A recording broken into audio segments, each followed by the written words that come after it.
Yeah, and that's something that street epistemologists very generally try to avoid at all costs. They don't want to get into a discussion of the evidence because they don't find it as fruitful. In the book, A Manual for Creating Atheists, there's an entire section called Avoiding Facts, where Boghossian instructs street epistemologists to avoid discussing these facts or evidences because, and the reason why is because what they say is that when you start to discuss evidence and facts, there's this thing called the backfire effect. And this is actually something that's been clinically studied, where people who were entrenched in a position already when they were presented with really good facts and evidence, they just dug their heels in deeper. So talk of evidence or discussion on the evidential basis of their belief, that didn't actually move them either way. It had a negative effect. And so this is something that Boghossian should suggest that you don't do with believers. You don't do with in your interventions. You don't discuss the evidence because it's just going to cause them to get to dig their heels in deeper. That's one of the things that he talks about, and that's a reason why the majority of the time you don't hear street epistemologists talking about the evidence, which is interesting. I mean, you would. I don't know. I mean, I could talk about that all day, but yeah, I think that's interesting to point out. Well, one thing, and I don't want to paint with a broad brush the manipulation aspect.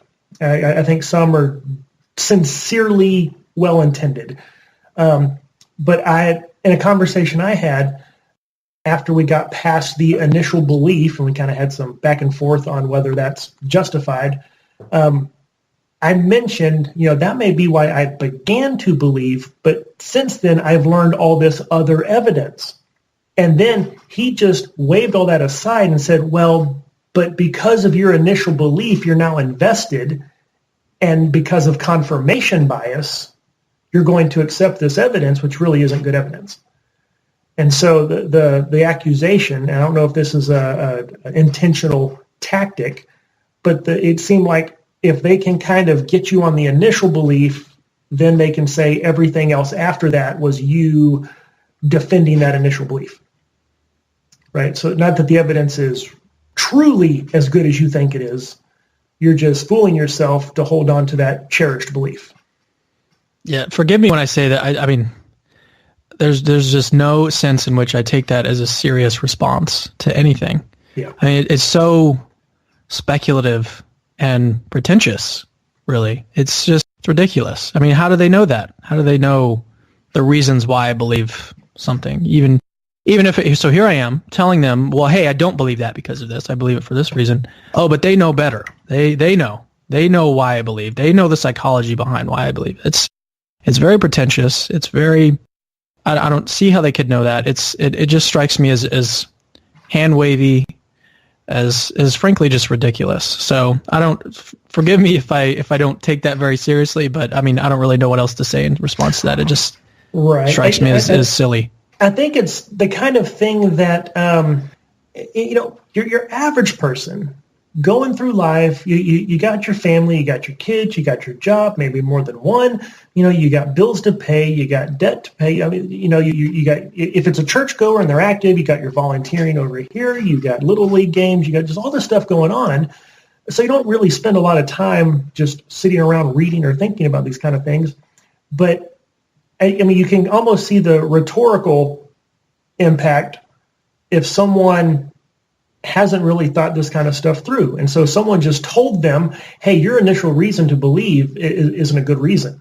And so they're already stopping and going, wow, wait a minute. Maybe they're right. And then, all those other reasons you think are good reasons. I mean, I can almost see how someone caught unawares, rhetorically, this might kind of start to create some tension in them.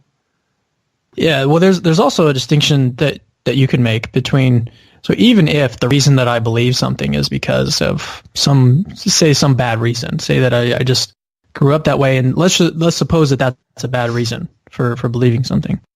That's compatible with there being good reasons to believe in something. And so ignoring all the evidence is not, in my opinion, that's not the way to go. I mean, right. And who is going to actually agree with that? It's like, you're not going to just dismiss all of the evidence. You're going to actually want to look at the evidence and evaluate it. And if you can ask a question, well, is there good evidence for Christianity? And that's not a question that straight epistemologists are really asking. They want to know why you believe it, and then they want to tear that reason down.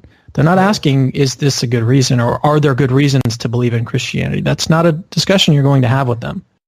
Related to this, this question focused on initial belief, but one thing that I've noticed is they want to focus on one belief, whereas as you've made reference to, and I try to teach, the truth of Christianity is bolstered by it being a cumulative case, right? So even if there's one aspect that you can kind of start to be maybe unsure about, well, there's still, all this other stuff.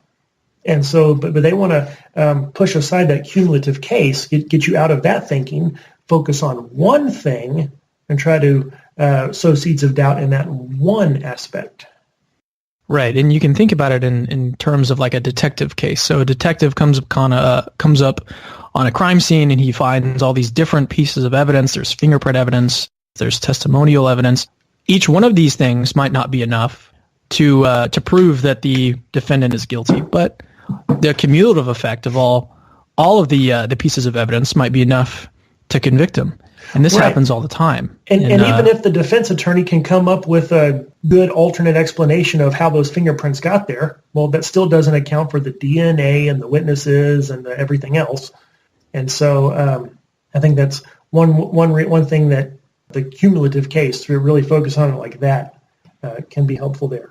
Right, and someone that I would point people to, who I think is one of the best defenders of Christianity in this sense of like this cumulative case, is Tim McGrew. Really, really look into his work if you're interested in these types of questions.